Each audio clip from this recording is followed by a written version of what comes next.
Alors, bonsoir à tout le monde. Alors, je suis Madame Traoré Fatoumata. Je suis juriste, consultante ressources humaines, formatrice. Et ce soir, nous sommes là dans le cadre de la présentation d'un catalogue de formation, ressources humaines, du cabinet, donc, IB Group, que certainement vous connaissez déjà. Alors, nous aurons environ 1 heure de temps à passer ensemble dans le cadre de cette présentation et voilà, je vais vous la présenter et vous aurez des questions à poser, éventuellement si vous en avez. Si vous n'en avez pas aussi, bon, j'espère que vous aurez compris ce pourquoi nous sommes là. Alors, comme je disais, moi je suis Traoré Fatoumata et je suis consultante formatrice en ressources humaines.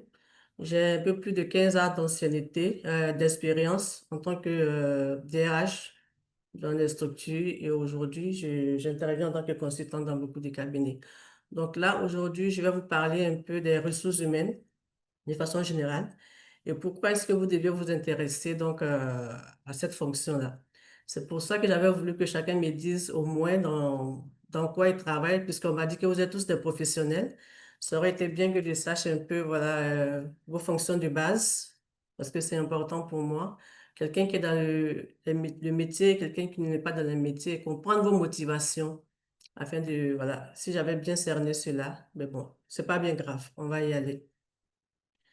Alors, le cabinet EB Group, c'est un cabinet qui est spécialisé dans le domaine de la formation professionnelle, de la consultance et du conseil en ressources humaines. Donc, c'est un cabinet qui est situé à la Riviera Palmeraie et qui offre des formations techniques, des formations certifiantes, et puis qui fait de l'assistance et de la consultance au niveau des ressources humaines. Puisque c'est dans ce cadre-là que nous sommes là aujourd'hui. Sinon, le cabinet intervient dans plusieurs autres domaines. Voilà. Mais aujourd'hui, c'est l'aspect RH qui nous intéresse concernant ce cabinet-là. Et l'avantage d'être avec ce cabinet, c'est que ces formations sont vraiment très, très, très pratiques parce que les formations sont adressées à des professionnels et l'objectif, c'est de permettre à ces professionnels-là d'être outillés une fois formés chez nous, c'est d'être outillés et puis partir être vraiment opérationnels au sein des entreprises dans lesquelles les stagiaires sont. Donc, c'est vraiment un très, très gros avantage. Donc, le cabinet travaille avec des professionnels qui sont dans la pratique, qui font la pratique tous les jours et qui viennent par la formation, partager les expériences vécues en entreprise. Donc, ce sont des expériences réelles qu'on partage avec vous, qu'on met à votre disposition. Et puis, l'avantage aussi, c'est qu'une fois que vous passez au cabinet IBU Group, on devient comme une famille.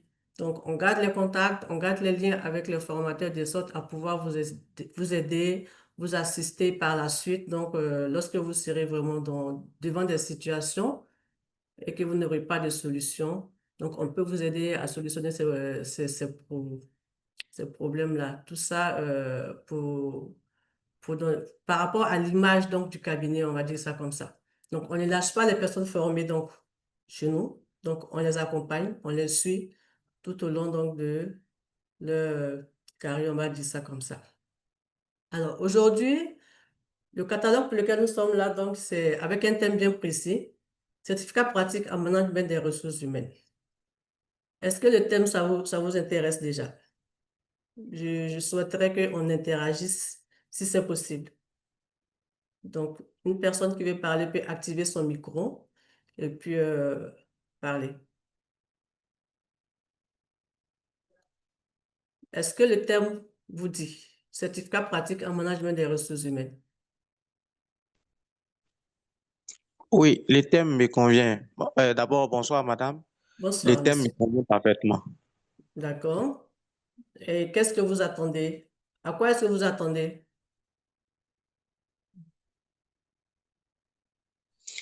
Euh, Avoir plus de connaissances dans ce domaine parce que c'est un domaine qui est vraiment très vaste. Mhm. Et grâce à cette formation-là, je crois que on aura encore d'autres connaissances qu'on va découvrir et Mhm. on pourra mieux le mettre en pratique. Et voilà. exercer pleinement le boulot, voilà, comme on le souhaite. D'accord. Vous travaillez déjà en tant que RH? Oui, je suis responsable des ressources humaines dans une entreprise de la place en Côte d'Ivoire. D'accord. OK. Merci, Monsieur Nguesson. C'est ça? Merci beaucoup. Oui, D'accord. oui, c'est ça. Merci, Alors, madame. aujourd'hui, nous ne sommes pas là forcément pour une formation, mais pour une présentation. Donc, je ne suis pas sûre que vous aurez peut-être toutes les informations que vous voulez. Voilà, à moins que après cette session d'aujourd'hui, voilà, vous décidez de vous inscrire pour, voilà, pour avoir beaucoup plus d'informations, pour vous faire former et puis voilà, avoir tout ce que vous voulez comme donc rudiment dans le métier. Alors, donc, comme je le disais, aujourd'hui, donc, on va parler donc du management des ressources humaines et le domaine, c'est la gestion des ressources humaines, le management organisationnel et tout ce qui va avec. Et pourquoi voulons-nous parler de ce thème-là aujourd'hui? Parce qu'aujourd'hui, nous sommes dans un environnement qui est vraiment en constante mutation et tout le monde le sait. On a la digitalisation, la mondialisation, les nouvelles technologies et tout ce qui va avec. Et le monde bouge vraiment beaucoup. Et face à toutes ces mutations-là, la gestion des ressources humaines devient très importante. Par le passé, on parlait de gestion du personnel. On se limitait beaucoup plus à sa gestion du personnel. Mais aujourd'hui, ce concept-là, il a évolué. Donc, nous sommes quittés donc de la gestion du personnel. Aujourd'hui, on parle de management des ressources humaines qui est beaucoup plus vaste, qui prend en compte beaucoup d'aspects, qui prend en compte vraiment l'homme dans sa globalité au sein d'une entreprise. Et on doit savoir qu'aujourd'hui, quelles que soient les stratégies, quelles que soient toutes les stratégies techniques, communicationnelles qu'une entreprise pourra mettre en place, sans une bonne gestion des ressources humaines, sans un bon management des ressources humaines, ça sera difficile d'atteindre les objectifs. Parce qu'on doit savoir que l'homme, il est au début et à la fin au sein de l'entreprise. Tout commence par l'homme et tout finit par l'homme.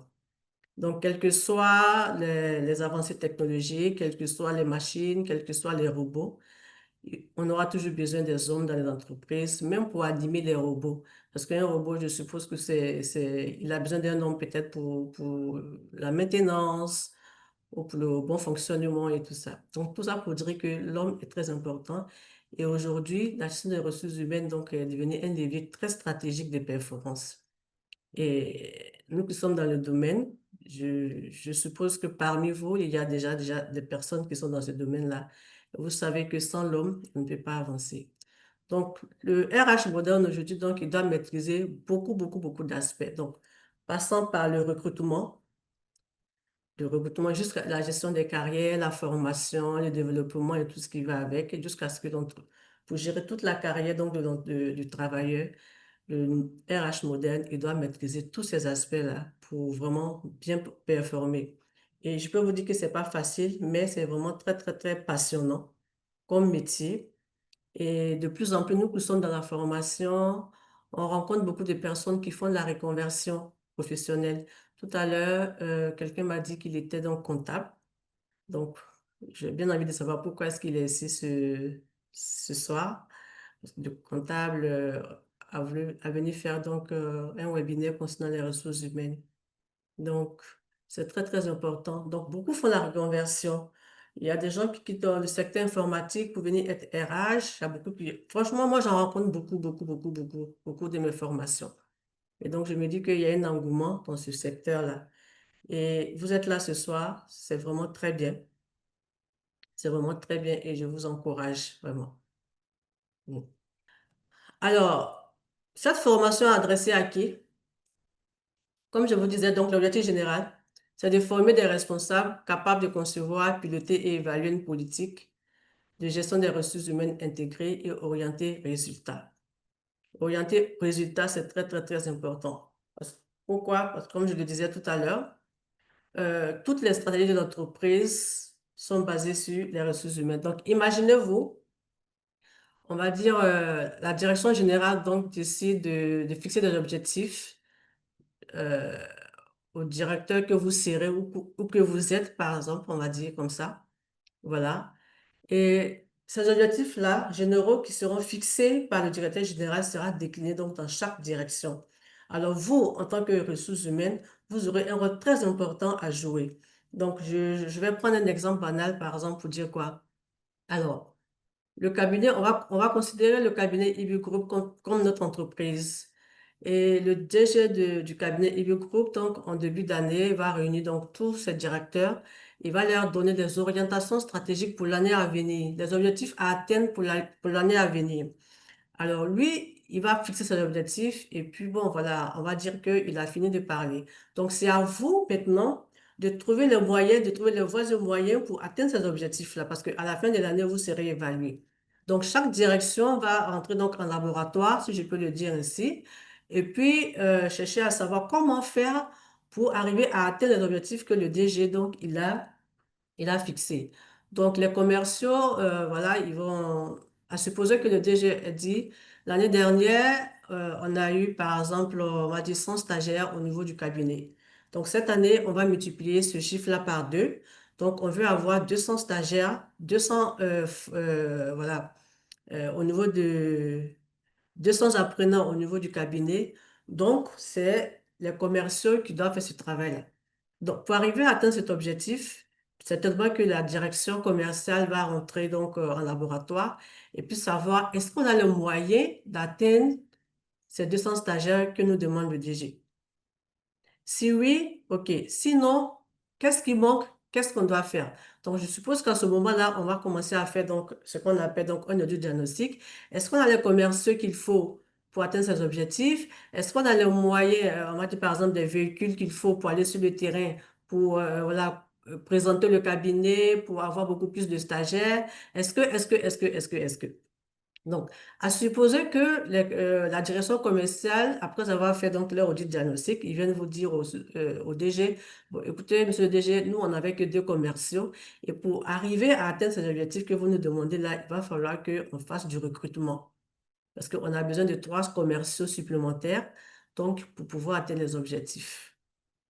Donc, lorsque ce besoin sera présenté au niveau de la direction générale, le DG, lui, il s'est dit, OK, si vous êtes sûr qu'en vous donnant trois nouveaux commerciaux, vous allez me faire le chiffre, vous allez donc atteindre l'objectif, il n'y a pas de problème, alors je valide votre plan d'action pour l'année 2026. OK? Donc, ce besoin sera transmis aux ressources humaines donc, qui sont chargées de faire le recrutement. D'accord? Et vous, au niveau des ressources humaines, vous pouvez aussi regarder pour dire, bon, écoutez, c'est vrai, vous avez dit qu'on doit faire le recrutement, mais est-ce que c'est forcément le recrutement qu'on doit faire? Est-ce qu'il n'y a pas lieu de faire de la formation à ceux qui sont là, de renforcer les capacités? Peut-être qu'il y a de nouvelles techniques de vente, de nouvelles techniques d'accrochage, bon, je sais pas, je ne suis pas commercial, donc je ne sais pas trop forcément. Donc, est-ce qu'il n'y a pas lieu de faire autre chose que le recrutement? Donc, vous, en tant que RH, vous allez regarder tout ça et puis vous allez, vous aussi, faire votre plan d'action. Alors, si vous n'avez pas ces compétences qu'il faut, si vous ne savez pas comment recruter, comment avoir donc les bonnes compétences pour mettre à la disposition de l'entreprise, ça va poser problème. Parce qu'une chose est de recruter, mais une autre chose est de recruter donc les compétences qu'il faut. Une chose est de recruter des personnes qui vont rester et qui vont apporter une plus-value. Parce que le recrutement, c'est un investissement. Ça prend du temps, ça prend de l'argent et tout ça. Donc, il va falloir que vous ayez donc les bonnes techniques qu'il faut pour faire le recrutement. Si ça allait de faire la formation, par exemple, voilà, pour d'autres directions, d'accord, pour les mêmes objectifs stratégiques que le déjà fixé, par exemple. Alors, comment est-ce qu'on doit faire pour faire la formation? Parce que la formation va venir répondre à un besoin. Donc, de quoi est-ce qu'ils ont besoin pour renforcer les capacités et puis arriver donc à atteindre ces objectifs-là? D'accord? Donc, il faut faire le plan de formation, il faut le concevoir et ainsi de suite. Donc, c'est toute une procédure qu'il va falloir mettre en place pour arriver à satisfaire vraiment la direction commerciale ou alors d'autres directions. Parce que en entreprise, on doit comprendre que nous sommes fournisseurs et clients les uns pour les autres. Et il faut que nous agissions vite dans les délais pour arriver à satisfaire nos clients, pour arriver à satisfaire nos fournisseurs. Et tout ça dans quel but? Dans le but d'atteindre les objectifs généraux de l'entreprise. Parce qu'on ne travaille pas seul. On ne travaille pas pour soi-même, on travaille pour l'entreprise. Donc, c'est comme on le dit, donc on travaille en processus. Pourquoi en processus? Parce que la donnée de sortie d'un département constitue la donnée d'entrée d'un autre département. Donc, pour ne pas bloquer le travail de l'autre, il faut agir vite pour que l'autre puisse avancer. Tout ça dans quel objectif? D'atteindre les objectifs généraux parce qu'à la fin de l'année, est-ce qu'on a atteint les 200 stagiaires que la direction générale voulait? C'est ça. C'est à cette question-là qu'on devra forcément répondre. Si oui, si non, pourquoi, ainsi de suite.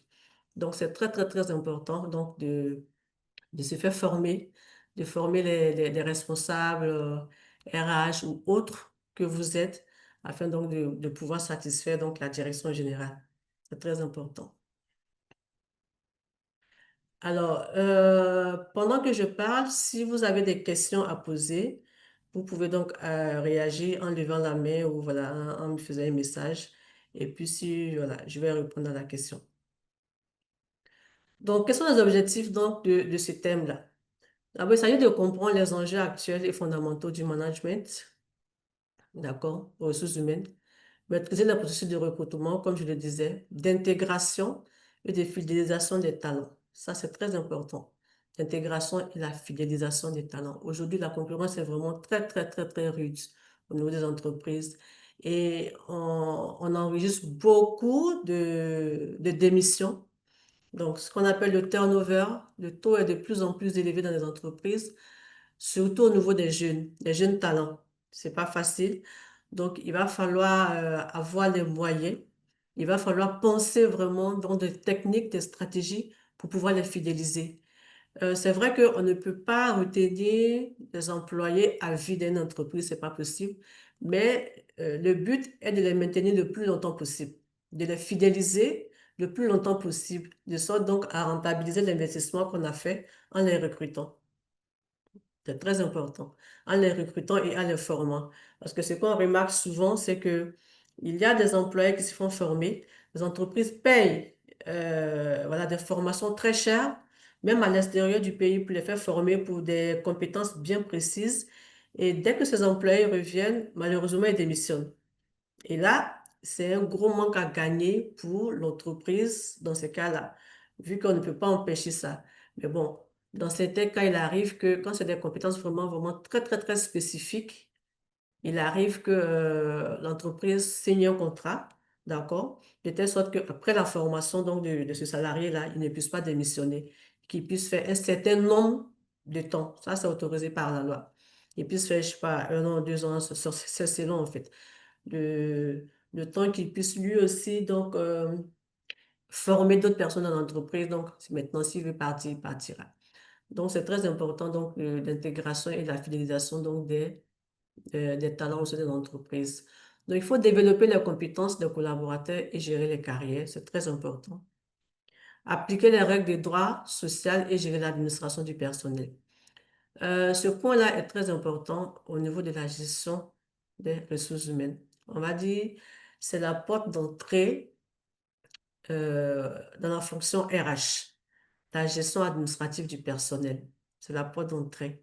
La gestion administrative du personnel, c'est un élément, un moyen qui nous permet donc d'arriver donc au management des ressources humaines. Parce que quand on parle de management des ressources humaines, là, on parle de stratégie, on parle de développement, on parle de bien-être, voilà, on prend en compte tout ça. Alors que la gestion administrative, c'est la base. Alors, si le manager RH il n'a pas maîtrisé cette base, ça sera compliqué.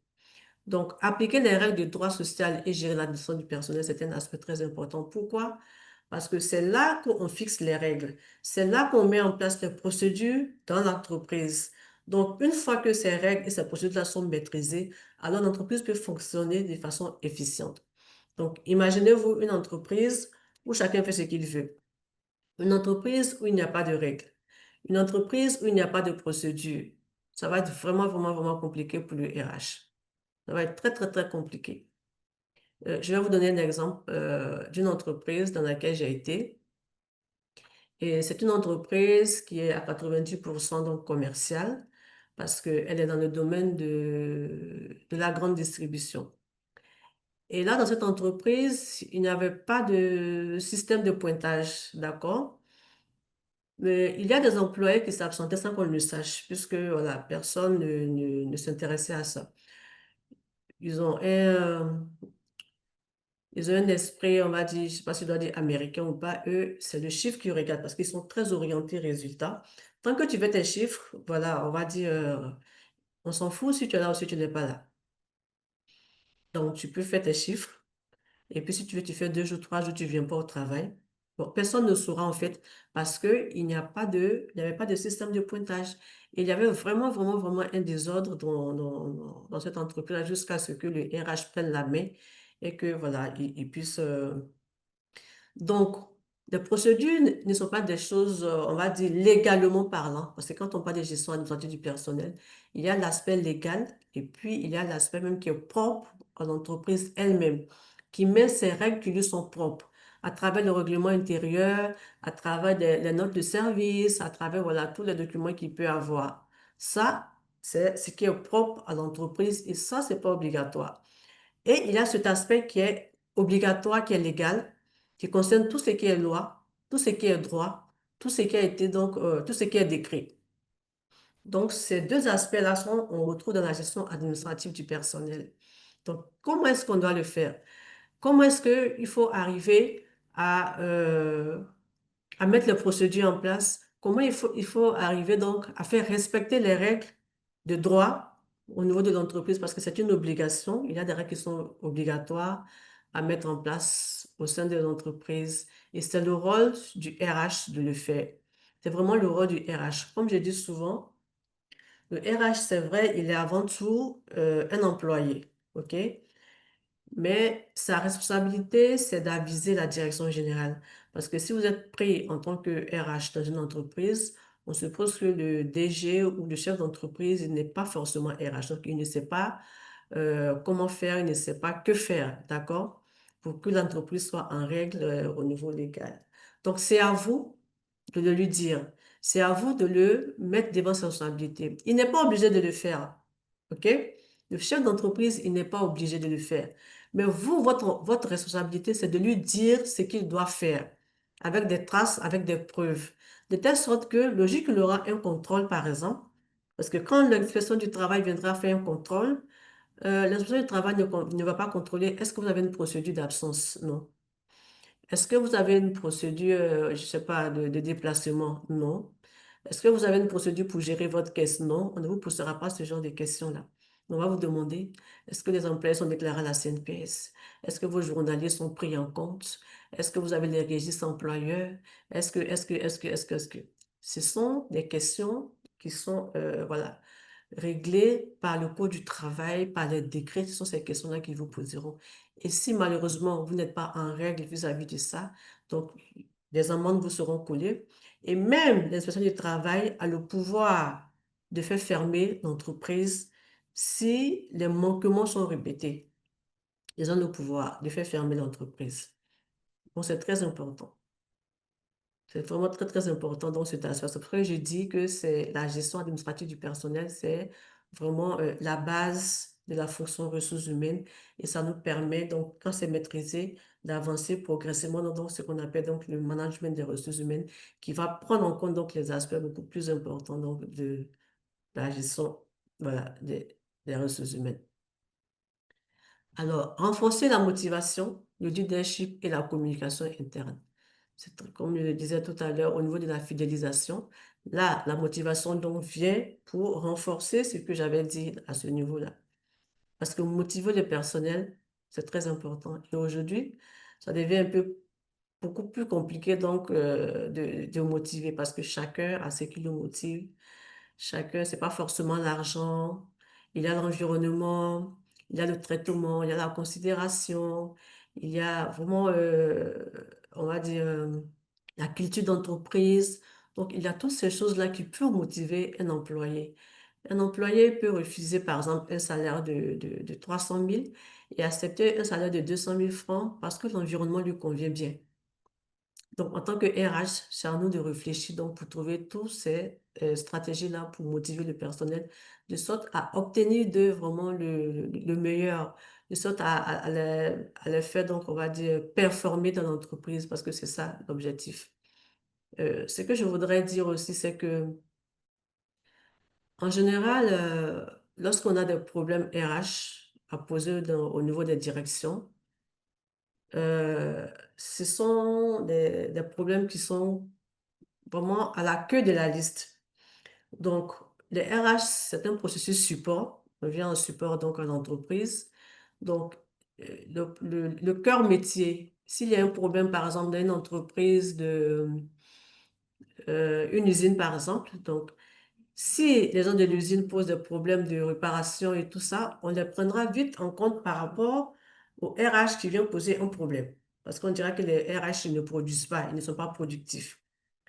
Et donc, c'est à nous, RH, de convaincre l'administration, de convaincre la direction. Comment?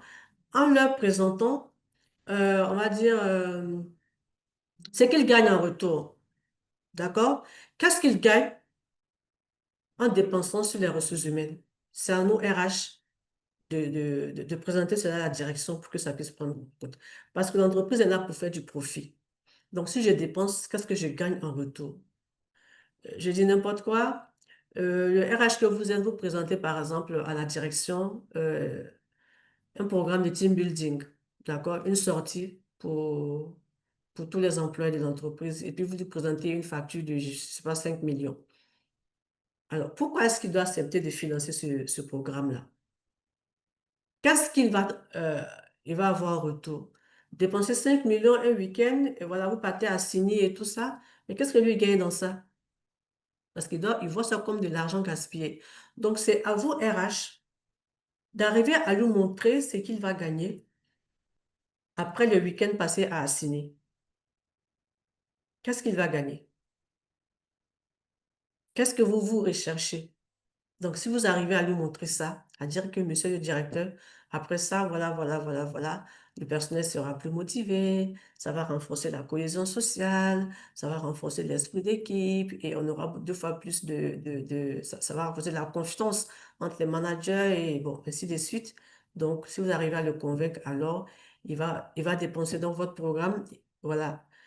Il va financer votre programme de team building et puis, en retour, il attend les résultats escomptés. Donc, c'est très important donc de cerner voilà, tous ces aspects-là. Donc, il faut gérer les conflits et entretenir les bonnes relations sociales. Oui, très important aussi, les conflits. D'accord? Les relations sociales avec les institutions, la CNPS, l'inspection du travail, le Conseil national du dialogue social. Donc, c'est à vous de maintenir ces relations sociales-là. Donc, utiliser les outils digitaux pour la gestion et le pilotage des ressources humaines. Aujourd'hui, de plus en plus, on en a beaucoup. On en a beaucoup et il faut se faire former à ça pour pouvoir donc les utiliser de façon efficace. Mettre en place un tableau RH et mesurer la performance sociale. Oui. Le tableau RH, le tableau de bord RH, voilà, vous allez le concevoir selon vos besoins. On ne fait pas du copier-coller en général, hein. Non, moi en tout cas, je ne conseille pas ça, de faire du copier-coller parce que chaque entreprise a ses réalités. Donc, une entreprise X peut avoir donc des besoins spécifiques donc, par rapport à une entreprise Y. Donc, ce n'est pas parce qu'une entreprise X le fait qu'on le fera chez nous. Donc, en fonction de ce qu'on recherche, en fonction donc de nos besoins, on va mettre en place un indicateur dans notre tableau de bord qu'on va suivre donc pour améliorer donc notre système, pour améliorer notre performance.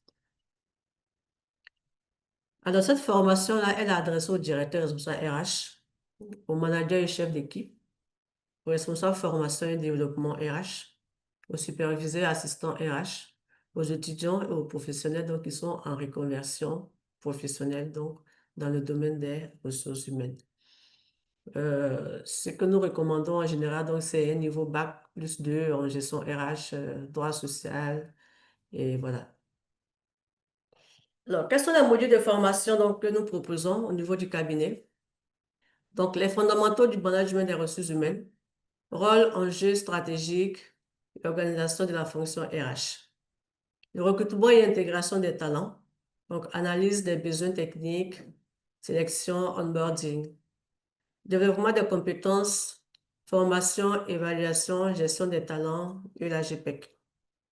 Administration du personnel et la paix, donc le contrat, droit social, suivi des dossiers, les obligations légales. Le leadership et la motivation, donc les styles de management, communication interne, gestion des conflits, donc relations sociales et climat de travail, dialogue social, représentation du personnel, médiation. Digitalisation des RH, outils numériques, IRH, intelligence artificielle et automatisation. Tableau de bord RH, indicateurs clés, suivi de la performance, reporting et pilotage stratégique.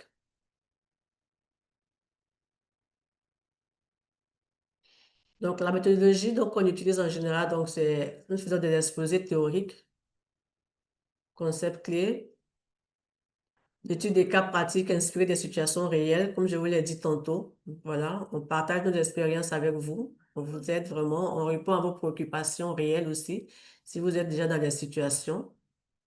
Donc, des travaux collaboratifs en sous-groupe, des jeux de rôle, des mises en situation RH, donc les recrutements, entretiens, conflits, des plateformes numériques interactives avec donc replay disponible. Et nous faisons du coaching, insertion professionnelle personnalisée.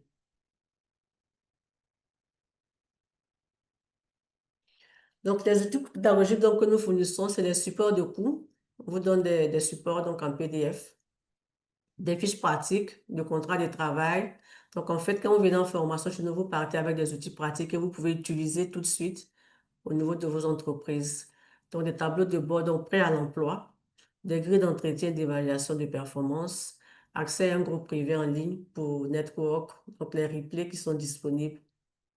Donc, quelles sont les compétences donc, qui sont visées? Donc, on vous permet de concevoir et de mettre en œuvre une politique RH adaptée, piloter le recrutement, l'intégration et la fidélisation des collaborateurs, développer les compétences et gérer les carrières, assurer l'administration du personnel, la paye, en conformité donc avec les objectifs d'entreprise, manager et motiver donc ses équipes, gérer les conflits et instaurer un climat social favorable, utiliser les outils digitaux et piloter la fonction RH donc avec tous les indicateurs précis. Voilà. Donc les débouchés, évidemment, donc c'est quoi? Responsable, directeur RH, gestion du personnel et de la paye, responsable recrutement et formation.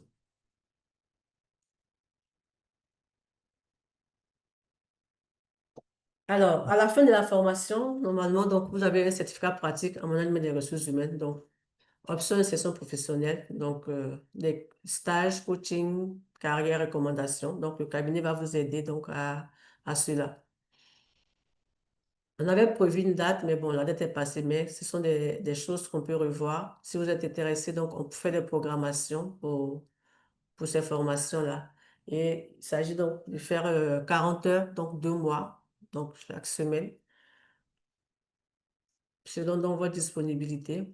Donc, en ligne, c'est accessible partout dans le monde entier. Et puis, le coût, c'est de 135 000 francs. C'est ça. Avec 15 000 francs, donc, de frais d'inscription inclus.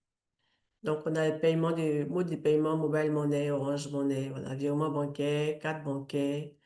Donc, c'est possible de payer en une ou deux tranches aussi selon vos possibilités.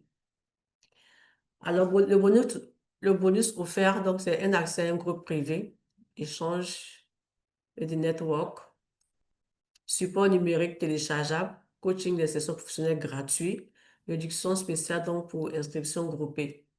Voilà. Donc, les formateurs donc, de IBJSAL, c'est des formateurs praticiens expérimentés.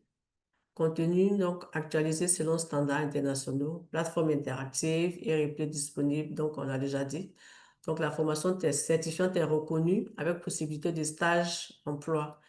Et il faut dire que le cabinet donc, est aussi agréé FDFP. Donc, si vous êtes dans une entreprise, voilà, le FDFP pourra financer ces formations-là donc pour vous, si vous êtes inscrit dans votre plan de formation. Donc, voilà un peu les différents donc, contacts du cabinet avec les liens donc, pour le site Internet. Donc, vous pourrez visiter et puis voilà, avoir plus d'informations donc, sur ce cabinet-là, qui est international, donc il faut le dire, donc qui est reconnu dans plusieurs pays. Donc, voilà, messieurs, dames, brièvement présenter donc ton catalogue donc, de formation pour lequel nous sommes là ce soir et voilà. J'espère vous en avoir dit assez et si vous avez des questions ou des préoccupations, donc je suis à votre écoute. Bonsoir, S'il vous madame. plaît. Bonsoir, monsieur. Oh là Voilà. là. Donc, moi, j'ai juste quelques questions, bon, d'éclaircissement bien sûr, Mhm. concernant la formation.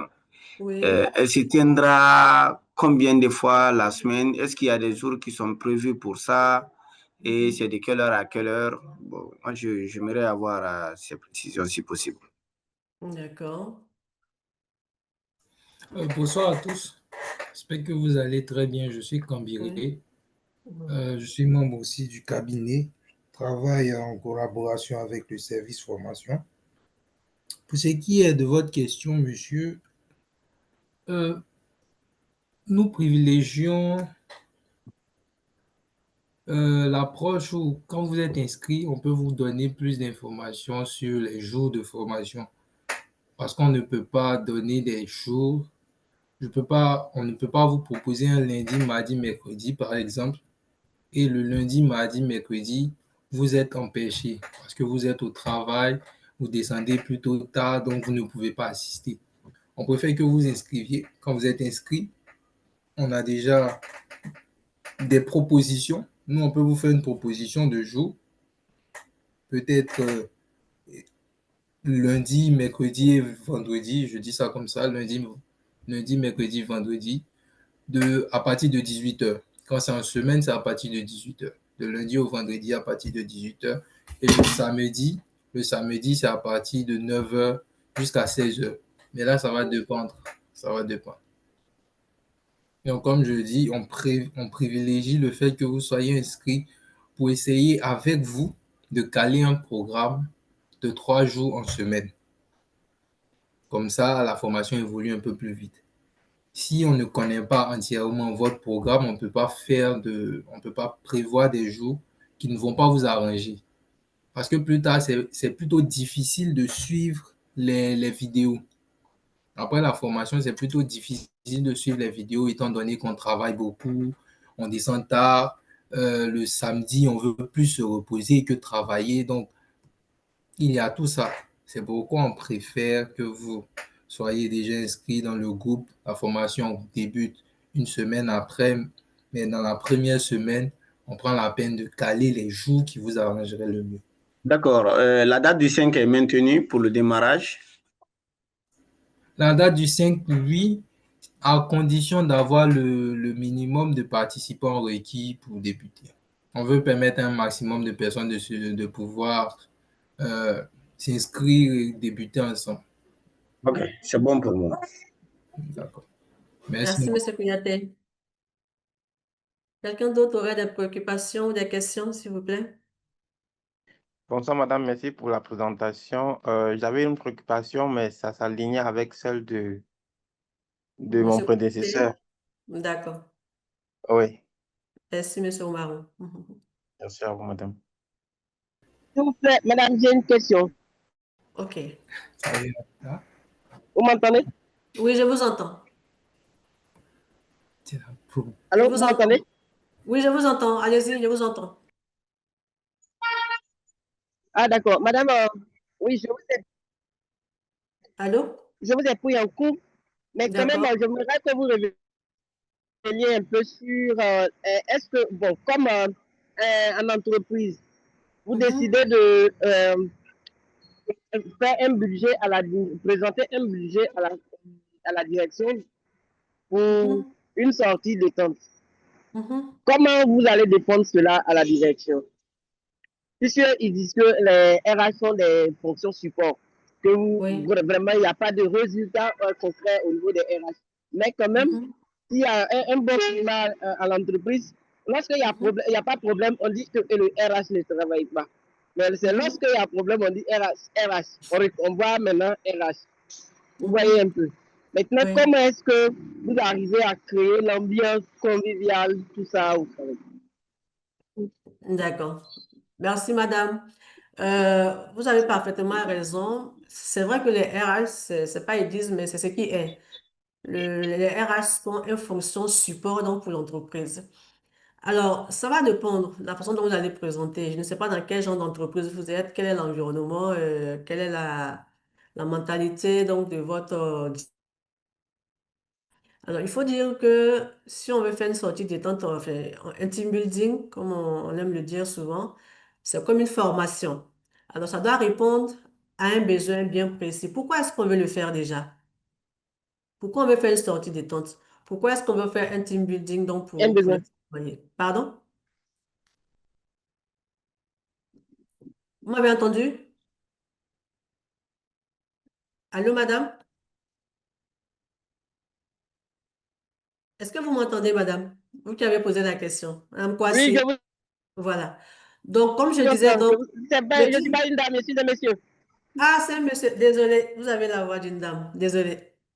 Voilà. Donc, comme je disais, le team building va venir répondre à une préoccupation. Pourquoi est-ce qu'on veut le faire? Est-ce qu'il y a trop de stress dans l'entreprise? Est-ce qu'il y a un manque de confiance dans l'entreprise? Est-ce que le climat de l'entreprise est bon? Est-ce que c'est convivial? Donc, ça, c'est à toutes ces préoccupations-là, on va devoir peut-être répondre. D'accord? Donc, sortir, aller se détendre, faire des jeux ensemble et tout ça. Donc, vous allez mettre ça dans un plan. Et comme je l'ai dit, je ne sais pas vraiment la mentalité de votre direction générale. Oui, mais madame, j'aimerais aussi ajouter quelque Pardon? chose. Je connais une entreprise en Côte d'Ivoire ici. Oui, Chaque mois, elle oui. décaisse environ 3 à 4 millions pour. Elle décaisse environ 3 entières. Parce que Mhm, en finance, il y a à la fin du mois, pour ceux qui sont dans les grands groupes, il y a ce qu'on appelle le reporting qu'ils font chaque fin du mois. C'est-à-dire le fait de mhm, remonter les chiffres au groupe. Par mhm, exemple, une entreprise qui est implantée, je prends le cas de euh, peut-être Bolloré, par exemple, qui est ici, mais qui a mhm, son siège en France. Donc, chaque fin du mois, la direction mhm, financière fait un reporting, c'est-à-dire une remontée des chiffres. Donc, mais lorsque nous, bon, très souvent, les reportings, on les fixe peut-être le 8 du mois suivant. Donc, mhm, avant le 8 du mois suivant, là, il y a pas tellement de pression sur les comptables, les contrôleurs de gestion, tout cela. Donc, mhm, à chaque fin de reporting, l'entreprise de caisse, environ un montant de capitaux qui passe s'amuser. Et effectivement, la direction financière n'a jamais eu de retard. mhm. En tout ce qui concerne leurs travaux, il n'y a jamais eu de retard. Parce que vraiment, lorsqu'ils font leur travail, ben, en tout cas, c'est toujours récompensé. D'accord. Donc, vous, Vous vous voyez, m'entendez? monsieur, ce que oui, je vous entends. Vous voyez ce que vous êtes en train de Vous dire, c'est m'entendez, tellement madame? intéressant. Oui, je vous entends. Vous m'entendez pas? D'accord. Vous m'entendez? Oui, je vous entends, je vous entends. Voilà. C'est tellement intéressant Oui, ce je que vous vous entends, dites. je vous entends. Voilà. Donc, je disais que c'est vraiment intéressant ce que vous dites. Pourquoi? Parce que c'est rentré dans les habitudes de cette entreprise-là. C'est devenu une culture pour eux. Parce qu'ils connaissent leur entreprise, ils connaissent le stress qu'il y a, ils connaissent Oui, la pression qu'il y a. Et en le faisant, ça devient une sorte de motivation pour le personnel de la finance. N'est-ce pas? Ils sont motivés à l'idée de savoir qu'à la fin de chaque mois, voilà, il aura peut-être oui. une sortie d'argent pour leur permettre d'aller s'amuser un peu. Mhm, Donc, voilà, ils donnent tout ce qu'ils peuvent donner pour arriver à mhm, atteindre leurs objectifs, pour arriver donc à produire leurs résultats, à faire leur reporting dans le temps. Vous voyez? Donc, la direction générale, donc oui, consciente de cela, a instauré ça de sorte que chaque mois, ça se fait. C'est pour ça que j'ai dit tout à l'heure que ça dépend de votre direction. Ça dépend mhm, voilà, de la mentalité de la direction. Parce que oui. toutes les actions RH qu'on va mener dans une entreprise, si on n'a pas la validation de la direction générale, ça sera très difficile pour nous d'y arriver. On se comprend? Donc, on peut avoir toutes les bonnes idées possibles, mais si la direction ne valide pas, ça Oui, sera oui, très oui, oui. compliqué de mettre, voilà, d'appliquer. Donc, c'est pour ça que nous, RH, on doit trouver tous les moyens. En tout cas, je ne sais pas trop, chacun connaît sa direction, doit trouver tous les moyens de les amener à le faire. Par exemple, les team building, par exemple, c'est Oui, financé par le FDFP. oui, Il y en a qui, chaque année, peut-être mettent ça dans leur plan de oui. formation. De telle sorte que lorsque c'est validé par le RHDP, pardon, le FD, le RHDP, désolé, par le FDFP, voilà, cette formation, elle est exécutée. Le team building est exécuté en tant que formation. Donc, il faut Mhm, trouver tous les oui, moyens, en c'est ça. tout cas, de déstresser le personnel pour qu'on puisse atteindre les objectifs. D'accord. C'est vraiment intéressant. Mais madame, je vais aussi ajouter quelque chose que je n'ai pas du tout apprécié tout dernièrement lors de mon intégration. D'accord. Écoutez, dans le mois au début vers mi-août, une entreprise, une compagnie d'assurance me fait une proposition pour un poste de comptable. Moi, à la base, j'ai fait RH et j'ai fait la comptabilité aussi. Donc, actuellement, je développe mes compétences dans l'optique de devenir un bon DAF demain. Donc, j'arrive dans cette entreprise. Lorsqu'on m'a fait la proposition, on m'a dit non, faut envoyer tes dossiers, vite, vite, on va faire produire ton contrat, on va produire, on va créer tout ce qu'il y a à faire. Dès que tu arrives, tu rentres, tu commences à travailler maintenant. Je leur envoie tous mes dossiers avant mon arrivée. J'ai commencé dans cette entreprise le 1er septembre. Jusqu'à aujourd'hui, je n'ai pas encore eu mon contrat. Même un mail, je n'ai pas encore eu. Mail professionnel, je n'ai pas encore eu ça.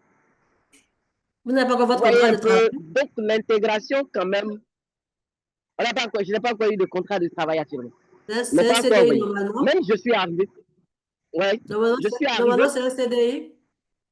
C'est un CDD de 12 mois, de 13 mois, que selon l'offre, quand on s'est entendu là-dessus, c'est Et un vous n'avez CDD de pas encore 13 mois. signé? Vous n'avez pas Non, encore je signé n'ai le pas encore, contrat? eu de contrat. Et vous n'avez même pas signé de document de votre côté. Vous dites, Vous n'avez pas signé de contrat vous-même. Vous n'avez pas signé de ouais, contrat. pour l'instant, il n'y a pas de contrat entre nous. C'est leur protocole d'accord qu'ils m'ont envoyé, c'est tout. Si vous n'avez pas de contrat, ça veut dire que vous êtes en CDI, monsieur. D'accord, il n'y a pas de problème. Merci En beaucoup fait, pour cette la information. loi ivoirienne dit le seul contrat qui peut être passé verbalement, c'est le contrat à durée indéterminée.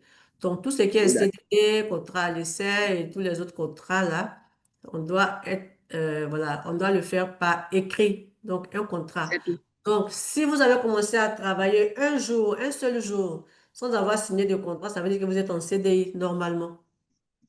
Oui. Hmm. C'est Donc, bon? je rebondis sur mon intégration. Même Oui. jusqu'à aujourd'hui, la directrice des ressources humaines, elle et moi, on ne s'est jamais vus. Ah bon, on ne vous a pas présenté au personnel? Elle et moi, on ne s'est jamais vus. Mais qui vous a présenté au personnel, qui vous a introduit à votre Donc, poste je de suis travail? arrivé, j'ai trouvé dans leur bureau, on m'a orienté, je me suis présenté à l'accueil, on me dit va aux ressources humaines. Je vais aux ressources humaines, c'est un assistant qui est là-bas. Et bon, je me présente à l'assistant, il récupère mes dossiers, et puis bon, il me dit bon, bah, allez-y au premier, à demander après telle personne. Et puis bon, c'est comme ça que c'est passé. Hein. Bon, Mais, vous voyez déjà, monsieur Kouassi, vous voyez déjà que vous, la façon de vous avoir accueilli vous a déjà découragé. Vous voyez un peu? oui, C'est-à-dire que ça vous donne une mauvaise impression déjà donc de l'entreprise elle-même. Parce que vous n'avez pas été bien pris en compte, le onboarding n'a pas été bien fait. Vous voyez? Donc aujourd'hui, vous m'en parlez parce que vous oui. avez été déçu.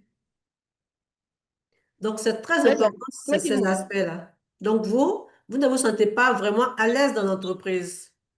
Parce que Non, je reste à l'aise, mais quand même, pardon? cette partie, ils ont raté. Oui, ils ont raté. Et là, ça vous a Complètement. marqué. Ça vous a marqué. Oui, Si vous en pensez que ça vous a marqué.